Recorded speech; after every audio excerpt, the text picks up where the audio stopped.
Hello, folks.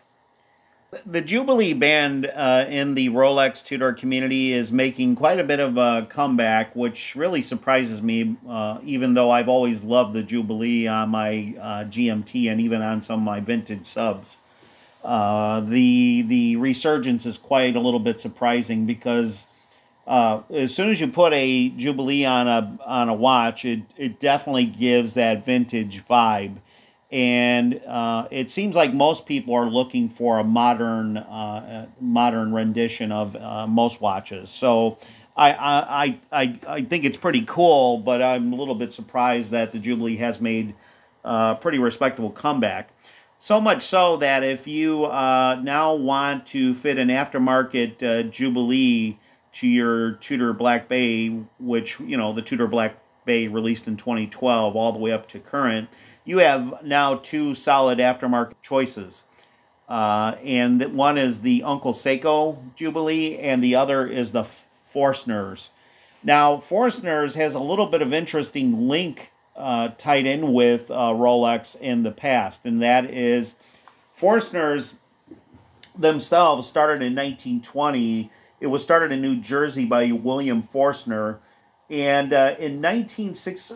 So before I get ahead of myself, when they started, they actually made ornamental jewelry and watch bracelets.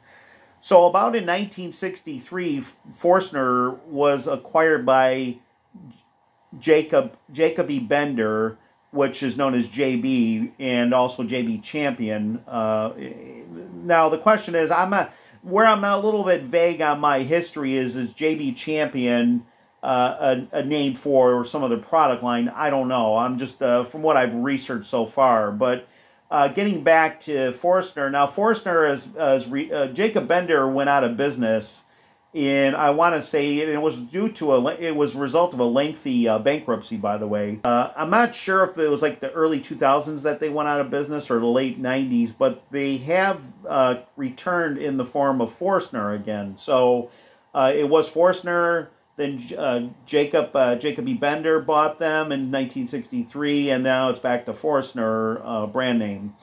And they have an offering now for the Tudor Black Bay line as an aftermarket option, and it looks pretty interesting. It's referred to as the Model J.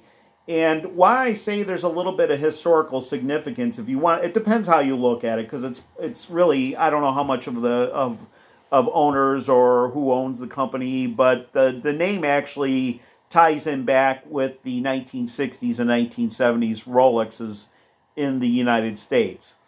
So in the 60s and 70s, Rolex was looking to reduce the import shipping tariff, not so much the shipping, but the tariff and taxes when shipped to the United States and obviously likely other countries. So what they did was they negotiated with Jacoby-Bender at the time to manufacture bracelets, the Jubilee specifically, for like the Datejust and possibly the GMT during those periods. And I believe what was happening was the dealers were fitting the Jubilee or selling it to the customer. Of course, at that time you could walk in, and if you had an oyster, you could buy a Jubilee bracelet without any issues, and it wasn't the fortune it is now today to buy a Rolex bracelet. But those 60s and 70s USA made bracelets were easily to spot. Is that the ends were, if you look at the sides, they had an oval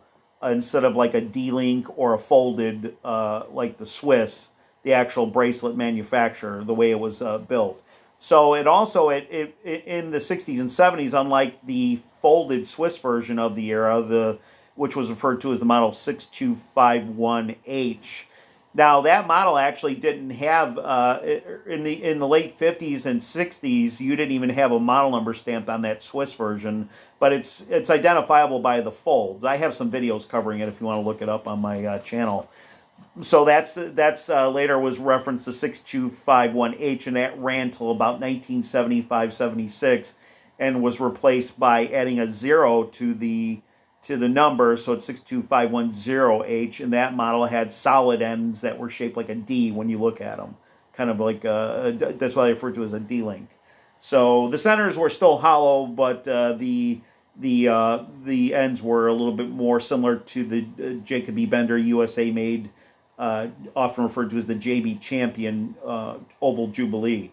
So I think it's a little bit cool that the name, but obviously it's not the same exact company. But the bracelet, the Model J, has a JB stamping on the clasp, probably as a nod back to their historical significance. And for me, it's kind of cool that if I've been on the hunt for Tudor Black Bay, like the first release, the 2012 through 2017, I want to say, which had the ETA movement, because I do like that the rose and the smiley face on the bottom above the 6. I think that's the really cool dial that I'd like to get. And often I run across a lot of them without box or papers or anything like that. I say papers, but the warranty card, basically, or manual. And you can get them for as low as the low 2000s on a leather band. Now, I'm not a big leather band fan, and I actually like the vintage Submariners, like the 60 Submariners. I kind of dig the way they look on a Jubilee, even though a lot of them were fitted with a Oyster. When you run across them, like on Chrono 24, you will run across that were fitted with the oval or even the Swiss Jubilee of the time, but mostly I see a lot of them on the USA oval Jubilee. So, and it definitely adds that vintage vibe either way.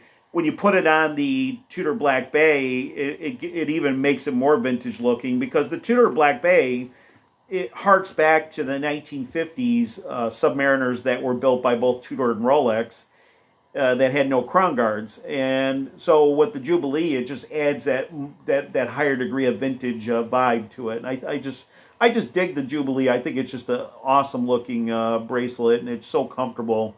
And it looks like the difference now. Uncle Seiko makes an option for the Tudor Black Bay also as well, and I think it's about $20 or $30 cheaper than the Forstner's Model J. But keep in mind the Forstner's, aside from the history, if that matters to you, for some it won't matter, but for old farts like me who dig the history of these watches, I like the association.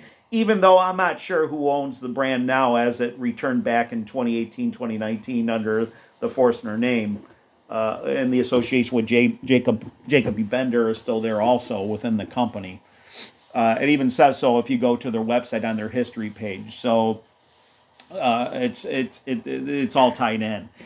And so the Forstner is the Model J actually has a couple of features that I like over the Uncle Seiko. One is I do like screw links, and that one has screw links, whereas the Uncle Seiko has push pins. So I would prefer the screw links, and that's a little bit more traditional with Rolex. And the clasp is a push button deployant clasp, and it looks just a little bit, and it's been kind of marked as a little bit better built than the Uncle Seiko. But they're both nice options, because excuse me. With the Uncle Seiko, there is an adapter link you can obtain that fits on the end that will actually adapt the clasp from the Tudor, if you have this metal bracelet, just the clasp, onto the Jubilee, the actual bracelet part. So you'll have the only thing that'll be aftermarket, obviously, is the Uncle Seiko Jubilee, and both are made in China, from what I can tell. And if anybody knows any different, go ahead and correct me on the comments, but I believe both they're overseen by the company that makes them by China. But don't get confused. They for the money, they're very high quality bracelets. China can manufacture very high end quality stuff. It just depends on what you want to pay. I've seen a few cheapy non-branded aftermarket $20 Jubilees that were push pin, that I know of one person that's been wearing for almost 10 years now, and it's never broke or fell off. And as a matter of fact, if you compare it to some of the 60s and 70s Jubilees that Rolex actually made, or even the JB Jacob-Bender JB Champion one that were made for Rolex, they stretched, they were thin, stamped metal. The quality is not that much different, even with the cheaper line. So from what I can tell, it looks like it's $165 for the Forstner Model J, and I think you can get the Uncle Seiko just a little bit less. So you have the choices now, which is it's really cool that the Jubilee has had a resurgence recently. I think it kind of started with the offerings of the GMT, the Batgirl GMT, the blue and the blue insert, blue and black insert, the model, and I think Rolex has identified more and more customers are looking for the Jubilee, and it's got so much popularity that even Tudor now under the Watches and Wonders just released the 2023 revision change on the Black Bay, and it's only on the red insert, but they're offering a Jubilee option, a Tudor bracelet Jubilee option as well. I don't know if they're calling it a Jubilee, but it's a five. What is it? Let's see, 1, 2, 3, 4, 5, 6 link. Is it 6 link? 1, 2, 5. I'm sorry, 5 link bracelet. So it's a Jubilee bracelet. So the Jubilee's come back a little bit in popularity, and current customers are looking to swap out their oyster or leather band for a Jubilee, and then you have those 2 aftermarket options that aren't going to cost you an arm and a leg. And between those two, like I said, if you go with the Forstner, you got the screw-in links, which does hark back to the Swiss-made Jubilees that were introduced in the late 70s that ran all the way up to the around 2010. The current Jubilee offered by Rolex, and I believe Tudor is the same, as the centers are all solid as well. Whereas those older Jubilees, even though the ends were solid, the middle links were hollow, which kind of added to the stretch and wear. So the new solid links, even on the aftermarket, should hold up a lot better than the older hollow centers of the previous past. So it's really cool. You got an option now. I know some people get very hung up on aftermarket, but it seems like it's less of an issue when discussed in the forums with Tudor, because your Tudor is if you $2,000 to $4,000 Black Bay watch, and for some reason it doesn't get the slam it does with Tudor. I would not personally myself, just with my hangups, I would not fit an aftermarket bracelet to a Rolex, a Submariner, or GMT, but for some reason it seems like it works. It's okay with the Tudor Black Bay, so maybe it's because it's a lesser expensive watch, and Tudor kind of gives that vibe of maybe a little more relaxed sister or brother of the Rolex family, that you can you have that little bit more flexibility. I think that's the vibe it kind of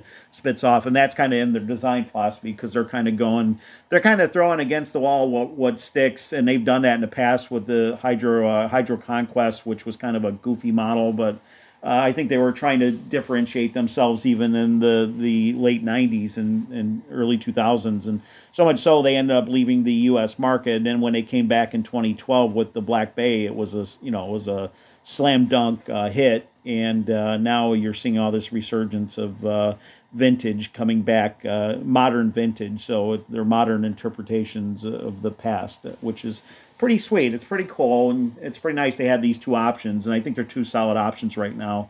Again, the Model J is about $165. You can find it. I think that's what I would prefer, but there's nothing wrong with the Uncle Seiko's option and being able to fit. As far as I can tell, I haven't seen that with the Forstner, but maybe they will introduce a link that will allow you to take the clasp off if you have a oyster clasp from the Black Bay, and swap it onto the Jubilee if that's something somebody wants to do. So just kind of cool to have these options, and I thought just to make you aware of it. Thanks.